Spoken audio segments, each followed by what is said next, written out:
It honestly is nothing short of amazing how cheap electronics have gotten. If you remember when the first Android tablets hit the market, they were pretty bad and they were pretty expensive. Well, now you can get an Android tablet with a type case keyboard for something like $80 online on a lot of websites. In fact, there's one in particular that is going to be the subject of this video, a video that I'm not entirely sure why I'm making other than just I think it might be kind of entertaining for at least me to make. Maybe you'll find it entertaining as well.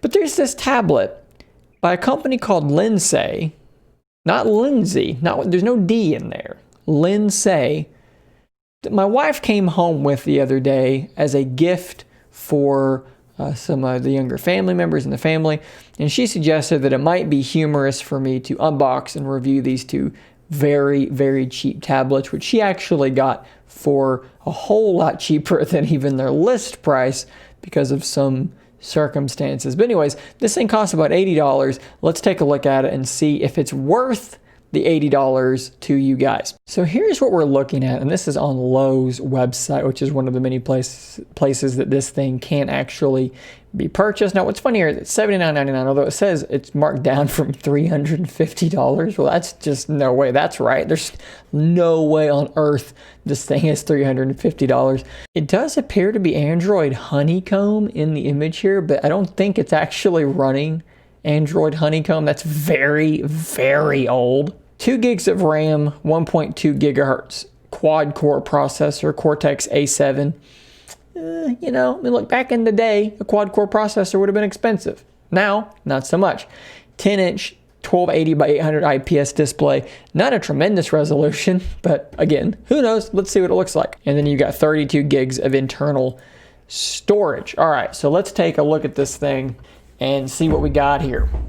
Linsay. You've got on the bottom here, this is kind of confirming some of these specs. 1280 by 800, 10.1 inch quad core, 2 gigs of RAM, 32 gigs of storage. Although, I mean, it's unclear if you're just looking at these things. Your storage icon appears to just be like a glass of water or something. I'm not really sure why that's the icon. And then it says dual camera, so it does have a rear and front facing camera. The box is hilarious. This is such great Chinese knockoff boxing that makes me very happy. I enjoy it a lot. So if we pop the thing open, there is the tablet in question itself. And it's got like kind of a weird soft touch material. Like it actually feels okay. I hate all the branding all over it. That's horrible. All the FCC stuff just makes it look really, really cheap. It doesn't feel great, I wouldn't say. What else is in the box here? Okay, so in the box, you get a charging brick. It will be a slow charging brick. It does charge over old-timey USB micro. And then this is a micro to USB-A adapter in case you want to, like, I don't know, hook a keyboard up to it or something weird. It's got a very thick manual. It appears to be just be in different languages, and it's explaining basically how Android works. One good thing is the only thing in here that isn't recyclable besides the bags is this bit of foam. So good on you there, Linsay. Let's set this aside. All right, the tablet itself. On the top here, let's go around the I/O. You have a power button, volume rocker. There's a microphone up there, very small microphone port. Headphone jack. You have a micro SD card slot. You have the charging port there. And that is it. On the front, you have 2 speaker grills. Yet to see if they are in fact speakers. One of the speaker grills, you can't really see this that well, but it is misaligned. I may be able to get like a pin in there and maybe pull that back up to where it should be. So I have booted it up already and I've installed a couple of things. So I wanted to be able to kind of, have it a little bit prepped. So the screen, first off, the screen is not great. It is definitely a very low resolution. It looks a little bit grainy. Swiping through the interface is not too bad. Let's see how long it takes to load the Play Store.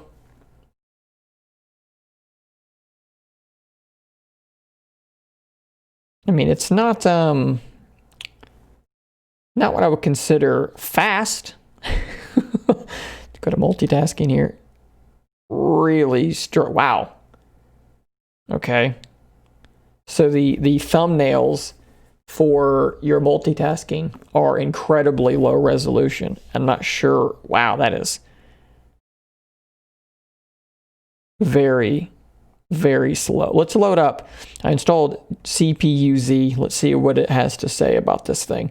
So it is, in fact, a quad-core ARM Cortex A53 at 1.51 gigahertz. So we are correct there. It is a Power VR Rogue GE8300 on the GPU. It's 150 DPI as far as the screen density.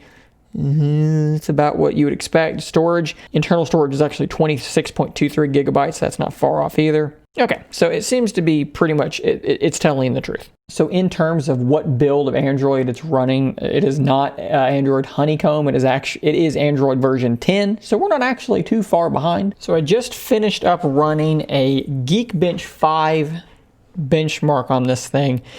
And well, I mean, you know, single core was 102, multi-core was 308. Not what I would call, you know, real good. It's actually pretty real bad.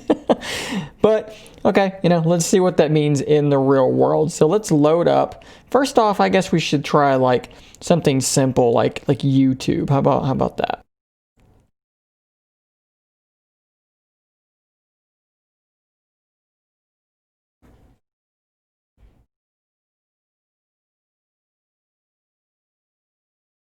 All right, there is YouTube. Let's just pick a video. Welcome back, everybody, to Vintage Monday. Now, where we left off in Zelda is we were going... Okay, so the speakers sound very tinny, very light. Not a lot of bass. It went to 1440p. So let's jump that up to 1080p. And let's see how it looks. Okay, I mean, look, if you want to view YouTube videos on it, not too terrible. Let's go to one of my videos that I will maybe know the intro music sound, how it's supposed to sound a little bit more closely.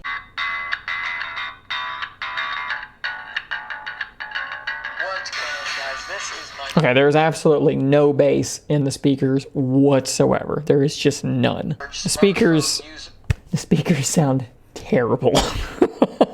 There are two speakers. I hear sound coming from both, but boy, oh boy, they sound absolutely awful. Let's see what it can do on PUBG Mobile. This is probably asking far too much of this thing, but let's see what'll happen. So we're dropping down. Now this did download the lower, I guess the lower performance version of the textures. So that's probably doing quite a bit of work there, and it does look, I mean, the ground has no texture, like, at all. It's just flat completely. I can't see the terrain at all. The buildings are just mushy blobs of nothingness. I am on the ground. Okay, the building's just now loaded in. I am sort of hovering on the ground. I'm not running, because the ground is not there. There is no, oh, there's the ground. Okay, I have ground. The controls also don't, I can't, quite a bit of lag in between what I'm doing, dragging, and when it's happening. I mean, I guess you could consider this playable, being shot at, but only in the, like, most...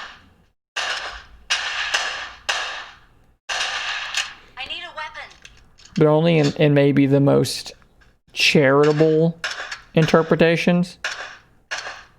Would you call this playable?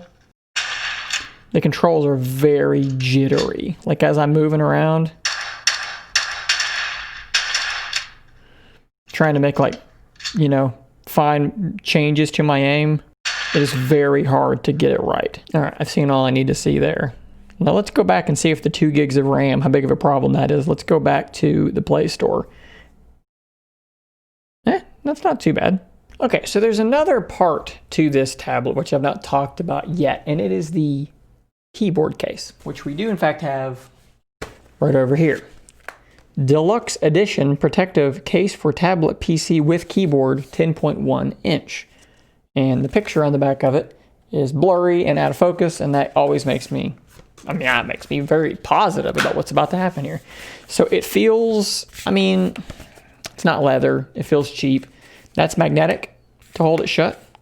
When you flip it open, you get this keyboard, which I gotta be honest, it's not as bad as I thought it was gonna be, but the rest kind of makes up for it. You got these little metal brackets here that hold the tablet in place, and this one up top slides up and down, and the mechanism to hold it in place is literally a piece of elastic.